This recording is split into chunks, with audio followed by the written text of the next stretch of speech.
Students, अब शुरू करते हैं नेक्स्ट फर्स्ट चैप्टर का ही पार्ट जो बचा हुआ था, न्यूट्रिशन इन प्लांट्स का पार्ट 2, जिसमें हम पढ़ेंगे in the absence of photosynthesis there would be not be any food. The survival of almost all living organisms directly or indirectly depends upon the food made by the plants. हम पहले ही पढ़ चुके हैं कि जो भी ये तो प्लांट्स, ये जो भी एनिमल्स हैं, यानी जितने भी हिटोटॉप्स हैं, वो किसी न किसी प्रकार से, वो प्रत्यक्ष रूप से हो या अप्रत्यक्ष रूप से, वो एनिमल प्लांट्स पर डिपेंड करते हैं. और प्लांट्स जो अपना फूड बनाते हैं, प्रिपेयर करते हैं, उस प्रोसेस को हम सभी जानते हैं कि फोटोसिंथेसिस, अर्थात फोटोसिंथेसिस पर ही सब कोई निर्भर करता है. फिर आगे चलते हैं. In the absence of photosynthesis there would not be any food. यदि फोटोसिंथेसिस नहीं होगी तो कोई भी किसी भी प्रकार का फूड नहीं होगा, भोजन नहीं मिल पाएगा किसी को. The survival of almost all living organism directly और directly depends upon the food made by the plants. यानी हम किसी भी प्रकार से कहें, जो भी जितने जीव जंतु हैं, जीवित हैं, वे सभी प्रत्यक्ष अप्रत्यक्ष रूप से जो भी प्लांट्स द्वारा भोजन प्रिपेयर किया जाता है उसी पर डिपेंड रहते हैं, निर्भर रहते हैं. Besides oxygen which is essential for survival. और फोटोसिंथेसिस, आप सभी जानते हैं कि फोटोसिंथेसिस का जो एंड प्रोडक्ट है और उत्पाद के रूप में प्राप्त होता है, उसे हम उसमें कार्बोहाइड्रेट और ऑक्सीजन बनती है. और ऑक्सीजन हमारे लिए बहुत ही इंपॉर्टेंट है, इसेंशियल है हमारी लाइफ के लिए, किसी भी जीव जंतु के लिए. Of all organisms is produced during the photosynthesis. In the absence of photosynthesis, life would be impossible on the earth. हम कह सकते हैं कि फोटोसिंथेसिस से जैसे ऑक्सीजन निकलती है, और ऑक्सीजन सभी की रेस्पिरेशन के लिए, यानी श्वसन प्रक्रिया के लिए अति आवश्यक है. ठीक है. यदि फोटोसिंथेसिस नहीं होगी तो ऑक्सीजन नहीं बनेगी, और ऑक्सीजन यदि नहीं बनेगी तो पृथ्वी पर जीवन असंभव हो जाएगा. During the photosynthesis, chlorophyll containing cells of leaves, यानी लीव्स में जो ग्रीन पिगमेंट होता है जिसे हम कहते हैं क्लोरोफिल, वो लीफ प्लांट की सेल्स में होता है, प्लांट लीव्स की सेल्स में होता है. In the presence of sunlight use carbon dioxide and water to synthesise carbohydrates. हम पहले ही आपको बता चुके हैं फोटोसिंथेसिस में वाटर, CO2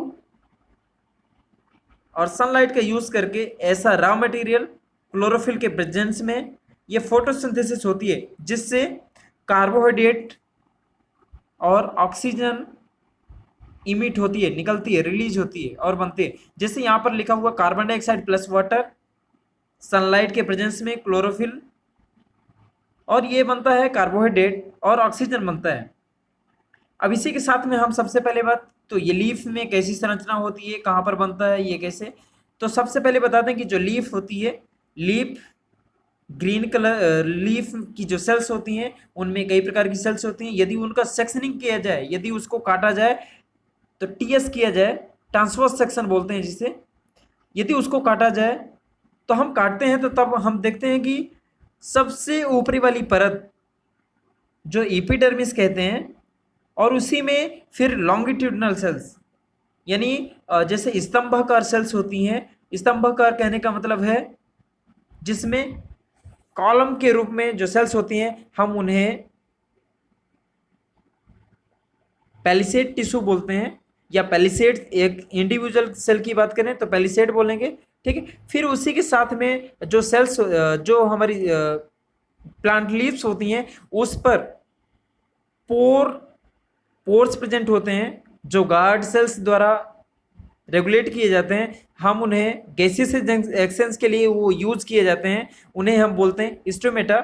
आप सभी पहले ही पढ़ चुके हैं. फिर इसी के साथ में हम यहाँ पर दिखा रहे हैं आपको, यह है स्टोमेटा, उसकी गार्ड सेल्स, और साथ में स्टोमेटल ओपनिंग. अब ब्लू बॉक्स पर आते हैं. Besides leaf, photosynthesis also takes place in or other green parts of the plant, मैंने पहले ही आपको कहा था कि जो भी ग्रीन प्लांट, किसी भी प्लांट के जो ग्रीन पार्ट्स होंगे, ग्रीन पार्ट्स कहने का मतलब है कि वहां पर ग्रीन पिगमेंट प्रेजेंट होगा जिसे हम क्लोरोफिल कहते हैं। जहां भी क्लोरोफिल प्रेजेंट होगा वहां पर फोटोसिंथेसिस की प्रोसेस होती रहेगी और ऑक्सीजन रिलीज होगी और कार्बोहाइड्रेट बन सकता है। इन green stems and green branches, जैसे कि हरे स्टेम हो, तने हो या हरी डालियां हो। The desert plants have scale और spine like leaves to reduce loss of water by transpiration. These plants have green stems which carry out photosynthesis. तो हम सबसे पहले बताना चाहेंगे कि जो डेजर्ट प्लांट्स होते हैं तो वे अपने वाटर लॉस को रिड्यूस करने के लिए, यानी ट्रांसपिरेशन का मतलब है loss of water through the evaporation और ड्यू टू द हीट, यानी जब सूर्य के प्रकाश की जो गर्मी होती है उसकी वजह से जो एवेपोरेशन होता है और उससे जो वाटर लॉस होता है लीव्स से या प्लांट के वेरियस पार्ट से, हम उसे कहते हैं ट्रांसपिरेशन कहते हैं। और इस ट्रांसपिरेशन लॉस को कम करने के लिए, यानी वाटर लॉस को कम करने के लिए, डेजर्ट प्लांट्स में उनकी लीव्स में या उनके वेरियस पार्ट्स में स्पाइनी स्ट्रक्चर्स होते हैं जिन्हें हम कांटे बोलते हैं। फिर है ये जैसे यहाँ पर दिखाया गया कि लाइट एनर्जी, यानी सनलाइट लीव्स पर पड़ी, वो फिर इन्वायरमेंट से, अपने सराउंडिंग से कार्बन डाइऑक्साइड का यूज़ किया और वो करने के बाद देखते हैं कि हमें एंड प्रोडक्ट में, यदि गैस की बात करते हैं तो कार्बन डाइऑक्साइड यूज किया जाता है और साथ में H2O के विखंडन से, यानी the break is by the splitting of H2O molecule they produce oxygen gas. During the process oxygen is released, और ये फोटोसिंथेसिस की जो प्रोसेस होती है उसमें दो प्रोडक्ट्स बनते हैं, हम पहले ही देख चुके हैं कि कार्बोहाइड्रेट और ऑक्सीजन रिलीज होती है। The presence of starch in leaves indicates the occurrence of photosynthesis. Starch is also a carbohydrate. तो हम सबसे पहली बात पहले ही बोल चुके हैं कि कार्बोहाइड्रेट का निर्माण होता है फोटोसिंथेसिस से, और वो यदि फोटोसिंथेसिस हो रही है तो उसमें कार्बोहाइड्रेट जरूर बनेगा, और यदि कार्बोहाइड्रेट जरूर बनेगा तो हम उसका टेस्टिंग भी कर सकते हैं, पता लगा सकते हैं स्टार्च टेस्ट के माध्यम से। तो स्टार्च टेस्ट से पहले हम बताना चाहेंगे कि जो सबसे पहली बात फोटोसिंथेसिस कार्बोहाइड्रेट बनता है, और यदि कार्बोहाइड्रेट प्लांट के वेरियस पार्ट्स द्वारा यूटिलाइज कर लिया गया तो वो कुछ भी कार्बोहाइड्रेट नहीं बचेगा। लेकिन यदि जो भी कार्बोहाइड्रेट बनता है यदि उसका यूटिलाइजेशन प्लांट के बॉडी पार्ट्स द्वारा नहीं किया गया, प्लांट पार्ट्स द्वारा नहीं किया गया, तो वह रिमेन्ड जो बचा हुआ जो कार्बोहाइड्रेट होता है वह स्टार्च के फॉर्म में स्टोर हो जाता है, यह लीव्स में स्टोर हो जाता है। तो यहां पर फिर नेक्स्ट है, Boojho has observed some plants with different violet और brown leaves, he wants to know whether these leaves also carry out photosynthesis. तो हम यहाँ पर मैं बताना चाहूंगा कि यहाँ पर मुझे पूछना चाह रहा है, और उसने देखा है कि कई सारे प्लांट्स ऐसे होते हैं जिसमें डीप रेड यानी बिल्कुल गहरे लाल कलर की पत्तियां होती हैं, लाल रंग की पत्तियां होती हैं। वियलेट हम कह सकते हैं कि बैगनी कलर की होती हैं, और भूरी रंग की पत्तियां होती हैं। तो वो जानना चाहता है, ही वांट टू नो, वह जानना चाहता है whether these leaves also carry out photosynthesis, क्या जो भी रंग हरे कलर के अलावा जो पत्तियां होती हैं तो वो भी फोटोसिंथेसिस करती हैं या नहीं। तो मैं बताना चाहूँगी कि वो भी फोटोसिंथेसिस करती हैं, लेकिन उनमें क्लोरोफिल यानी ग्रीन पिगमेंट जो होता है उसकी मात्रा कम रहती है, या हम कह सकते हैं क्लोरोफिल के अलावा प्लांट्स लीव्स में डिफरेंट टाइप्स के भी पिगमेंट्स होते हैं जिन्हें हम वेरियस कलर के पिगमेंट्स होते हैं जिन्हें हम कहते हैं जेंथोफिल्स कहते हैं। और वो जेंथोफिल्स की यदि मात्रा उन लीव्स में ज़्यादा होती है तो वो अपना डोमिनेंस दिखाते हैं, उनका प्रभाव ज़्यादा होता है। इसीलिए हम कह सकते हैं कि उसमें हर एक लीफ में क्लोरोफिल के साथ साथ जेंथोफिल्स भी हो सकते हैं, लेकिन लीव्स में क्लोरोफिल भी प्रेजेंट रहता है, और जहां क्लोरोफिल प्रेजेंट होगा, ग्रीन पिगमेंट होगा, वहां पर फोटोसिंथेसिस जरूर होगी। तो एक्टिविटी है 1.1, क्रियाकलाप 1.1, take 2 potted plants of same kind, यानी दो प्रकार के हम गमले ले लेते हैं, गमले पर लगे हुए पौधे ले लेते हैं, keep one in the dark और इन अ ब्लैक बॉक्स। हम कह सकते हैं कि एक को डार्क में रख दिया, एक को हम लाइट के प्रकाश में रख देते हैं, सनलाइट के उसमें रख देते हैं, for 72 hours and the other in sunlight. तो ये लगभग 3 दिन के लिए हम कह सकते हैं 24 इंटू 3, यानी 3 दिन के लिए लगभग रख देते हैं। तो उसके रखने के बाद क्या होगा, perform iodine test with the leaves of both the plants as you did in class 6। आपने क्लास 6 में जैसे किया होगा, किया है, उसके टेस्ट के आधार पर उसी तरह हम आयोडीन टेस्ट यहाँ पर करते हैं। तो हम सबसे पहले बता देना चाहते हैं कि आयोडीन टेस्ट वास्तव में होता क्या है। जो आयोडीन टेस्ट है तो उसमें सबसे पहली बात पोटेशियम आयोडाइड का सॉल्यूशन होता है, जिसे हम केमिकल के फॉर्म में लिखें तो KI लिख सकते हैं।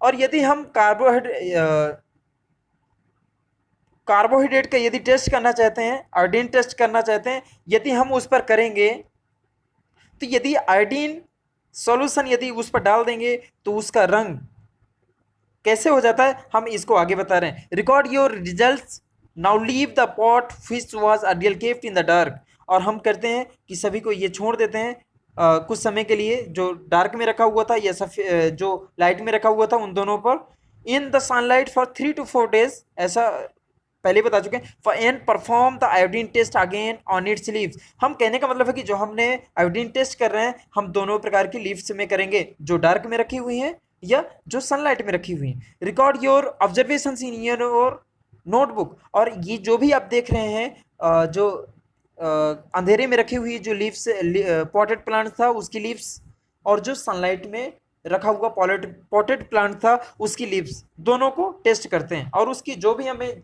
वहाँ से ऑब्जर्वेशंस मिलती हैं, जो हम भी देखते हैं, जो भी देखते हैं बदलाव, उस पर हम उनको नोट डाउन करते हैं कॉपी में।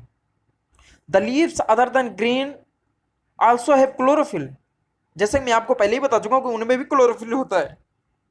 The large amount of red, brown and other pigments mask the green colour.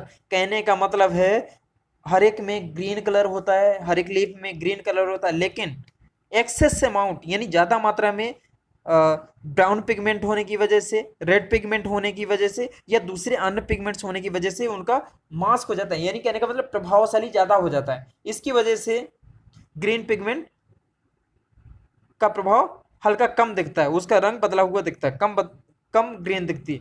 तो कह सकते हैं the leaves other than green also have chlorophyll. The large amount of red, brown and other pigments mask the green color. Green colour के प्रभाव को कम कर देते हैं। Photosynthesis takes place in these leaves also. और इस तरह की जो भी रंग बिरंगी हरी पत्तियों के अलावा जो भी रंग बिरंगी जो पत्तियां होती हैं उन पर भी फोटोसिंथेसिस होती है। हम यहाँ पर देख रहे हैं कि वेरियस प्रकार की कई शेप की कई कलर की लीव्स दी हुई हैं यहाँ पर। You often see slimy green patches in ponds और स्टेगनेंट वाटर बॉडीज। हम ज़्यादा कई बार देखते हैं कि हम हरे हरे पैचेस यानी धब्बे देखते हैं, हम ये तो पॉन्ड्स में देखते हैं या रुके हुए जो जितने भी जलाशय होते हैं। वाटर बॉडीज कहने का मतलब है जलाशय, यानी जहाँ पर पानी रहता है। स्टेगनेंट मीन्स होता है स्थिर, रुका हुआ, ठहरा हुआ। These are generally formed by the growth of organisms called algae। हमने रुके हुए पानी में देखा होगा, ये तो बहते हुए पानी में भी देखा होगा। तो लेकिन बहते हुए जो पानी होते हैं तो उसके किनारे में देखेंगे कि वहाँ पर पानी का प्रभाव क्या रहता है, हल्का। तो वहाँ पर भी देखते हैं कि ग्रीन कलर के कुछ प्राणी यानी जो पादप होते हैं वो वहाँ पर ग्रो कर जाते हैं, जीव जंतु ग्रो कर जाते हैं, उन्हें हम एल्गी कहते हैं। और लोकल लैंग्वेज में बोलबाल की भाषा में हम उसे काई कहते हैं।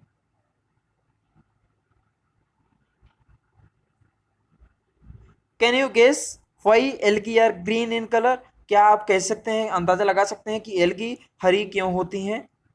They contain chlorophyll which gives them the green colour. और यहीं पर हमें जवाब मिल जाता है कि वो क्लोरोफिल होता है, उनमें क्लोरोफिल समाहित होता है, उसमें प्रेजेंट होता है, इसीलिए वो ग्रीन कलर की दिखती हैं, हरे रंग की दिखती हैं। Algae can also prepare their on food by photosynthesis. और इसीलिए जब क्लोरोफिल होता है, मैंने कहा जिसमें भी क्लोरोफिल प्रेजेंट होगा वो फोटोसिंथेसिस कर सकते हैं, तो ये भी फोटोसिंथेसिस कर सकते हैं, अर्थात ये भी अपना स्वयं का प्रिपरेशन कर सकते हैं, स्वयं का फूड प्रिपेयर कर सकते हैं, इसलिए हम इन्हें भी ऑटोट्रॉप्स कहेंगे। Synthesis of plant food other than carbohydrates. कई सारे जो प्लांट्स होते हैं तो इसके अलावा कार्बोहाइड्रेट के अलावा भी जैसे पिगमेंट्स अलग अलग डिफरेंट होने की वजह से कई अलग प्रोडक्ट्स भी सिंथेसाइज करते हैं।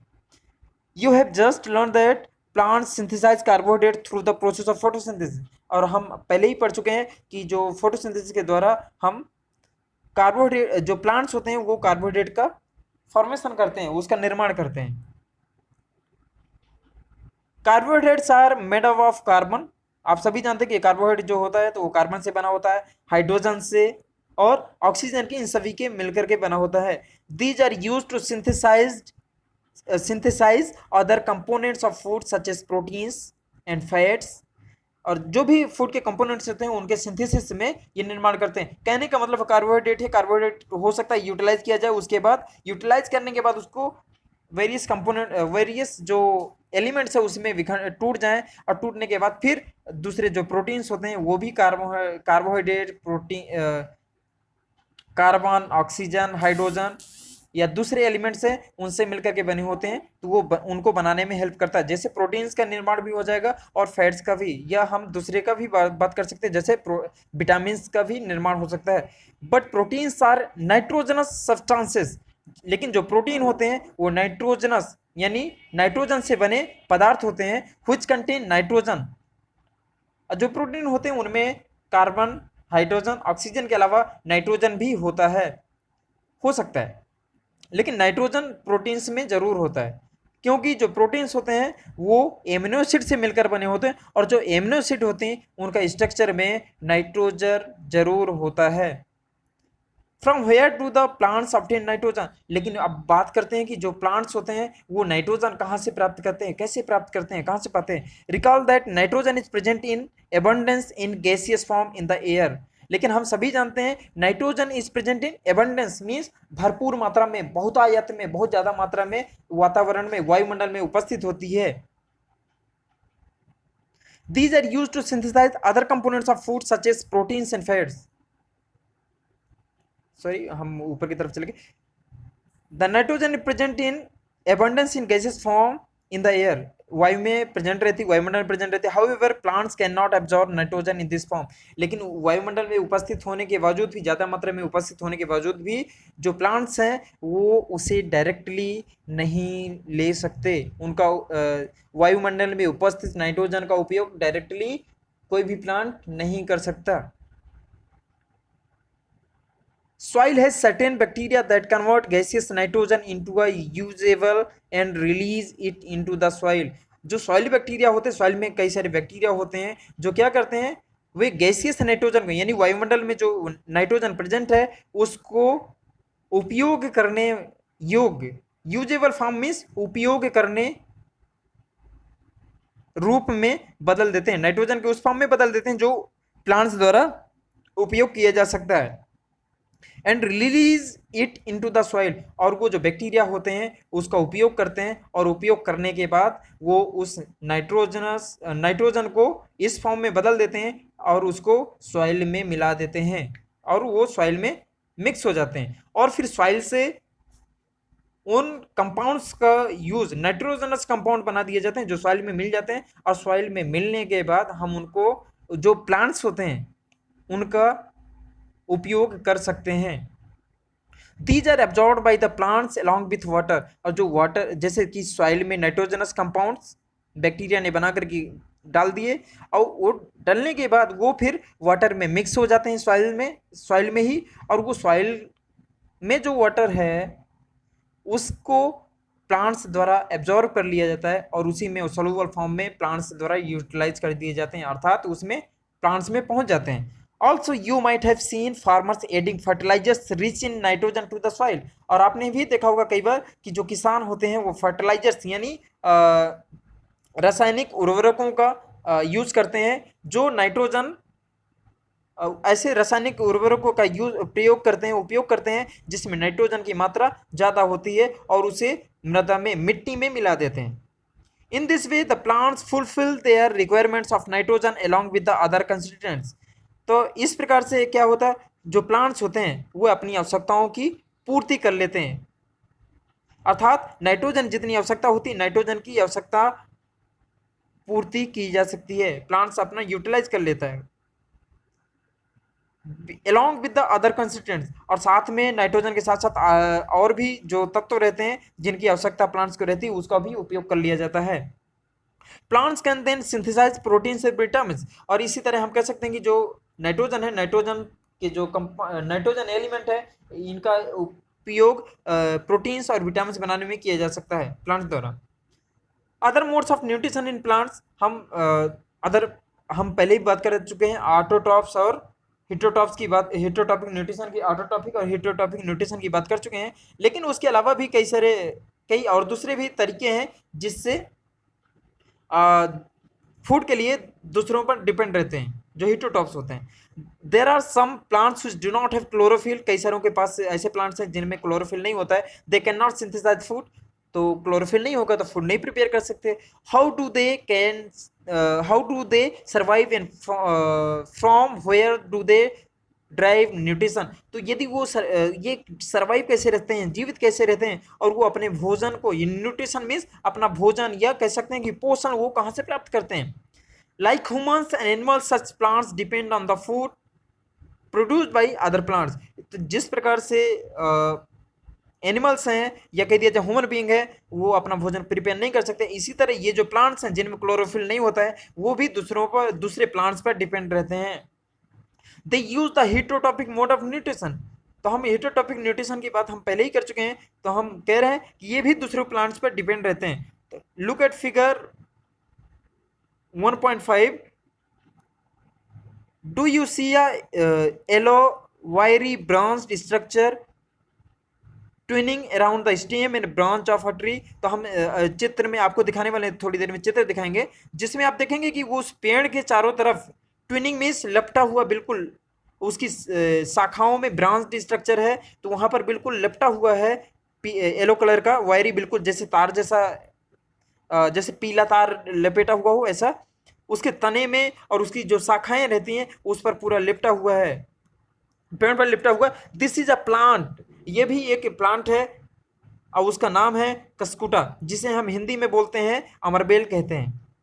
इट डजेंट हैव क्लोरोफिल, इसमें क्लोरोफिल नहीं होता है। It takes readymade food from the plant on which it is a climbing, जिस पर वो चढ़ा रहता है या उस पर जिस पर रहता है, जिसके ऊपर पैरासाइटाइज करता है, जिस पर वो रहता है, तो उसी से वह फूड कलेक्ट करता है, उसी से फूड रिसीव करता है, लेता रहता है। The plant on which it climbs is called the host, तो यहाँ पर हम बात करेंगे कि जो कुछ प्लांट्स होते हैं जो अपना स्वयं भोजन प्रिपेयर नहीं कर सकते, फूड प्रिपेयर नहीं कर सकते, उन्हें हम होस्ट कहते हैं, सॉरी पैरासाइट कहते हैं। और जो प्लांट जिस पर जो पैरासाइट है जिससे हम भोजन प्राप्त करते हैं, जिससे भी कोई प्लांट है जिससे दूसरे प्लांट से जिस पर रहता है उससे फूड प्राप्त करता है, रिसीव करता है, लेता है, भोजन लेता है, तो उस पर निर्भर रहता है, उसे हम होस्ट कहते हैं। The plant on which it climbs, यानी जिस पर रहता है उसे हम होस्ट कहते हैं। Since it deprives the host of valuable nutrients, तो यानी कई सारे जो महत्वपूर्ण न्यूट्रिएंट्स होते हैं, अति आवश्यक जो न्यूट्रिएंट्स होते हैं, उसको वो इसी होस्ट प्लांट से लेता है।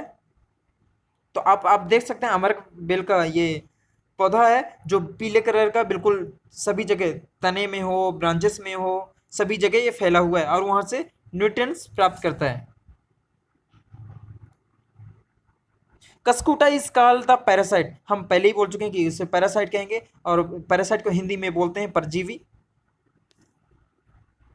RB and other animals also a kind of parasites, हाँ बिल्कुल हम कह सकते हैं कि पार्शियली हम एक प्रकार से पैरासाइट के रूप में कहा जा सकता है। You seed think about it and discuss with your teacher. ये अपने टीचर से बात कीजिए और उनसे विचार विमर्श कीजिए। पहली wants to know whether mosquitoes, bedbugs, lice and leeches that suck our blood are also parasite. हाँ बिल्कुल, जो भी एनिमल्स दूसरे दूसरे एनिमल्स यदि दूसरे एनिमल्स पर डिपेंड करते हैं फूड मटेरियल के लिए, तो वो भी पैरासाइट्स ही होंगे, वो एनिमल पैरासाइट्स कहलाते हैं। कई सारे पैरासाइट्स ऐसे होते हैं जो किसी के बॉडी सरफेस पर स्टिक हो जाते हैं, वो पैरासाइटाइज करते हैं, यानी वहाँ पर निवास करते रहते हैं, तो उन्हें हम एक्जो पैरासाइट कहते हैं। और कुछ पैरासाइट ऐसे होते हैं जो या तो ह्यूमन बॉडी के इनसाइड रिसाइड करते हैं, यानी वहाँ निवास करते हैं, वहाँ रहते हैं, या किसी माइक्रो ऑर्गेनिज्म के रूप में या दूसरे फॉर्म के रूप में, तब हम उन्हें इंडो पैरासाइट्स बोलते हैं। हैव यू सीन और heard of plants that can eat animals? क्या आपने कभी ऐसे एनिमल्स ऐसे प्लांट्स के बारे में सुना है जो एनिमल्स को भी खा सकता हो? एनिमल्स कहने का मतलब क्या है? इंसेक्ट्स,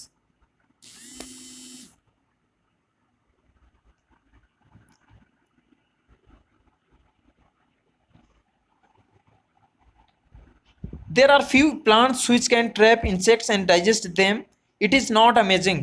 कई सारे प्लांट्स ऐसे होते हैं जो ट्रैप यानी इंसेक्ट्स को, कीड़ों को क्या कर सकते हैं, फंसा सकते हैं और उन्हें उनका पाचन कर देते हैं। ये जो प्लांट्स होते हैं जो ट्रैप इंसेक्ट्स को ट्रैप कर लेते हैं, फंसा लेते हैं, ये डाइजेस्टिव जूस यानी पाचक रस रिलीज करते हैं, सिक्रीट करते हैं, जिसकी वजह से जिसमें एंजाइम्स होते हैं और वो एंजाइम्स इन इंसेक्ट्स को डाइजेस्ट कर देते हैं।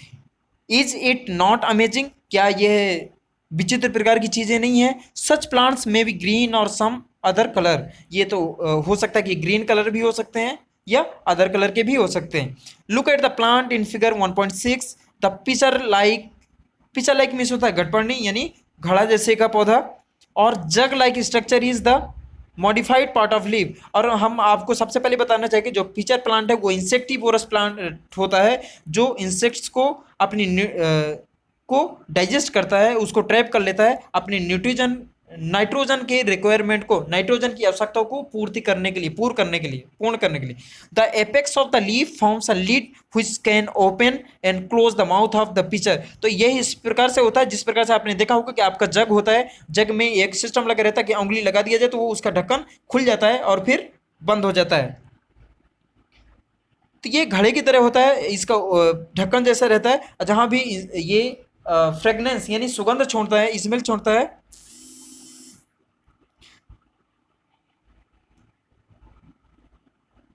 The apex of the leaf forms a lead.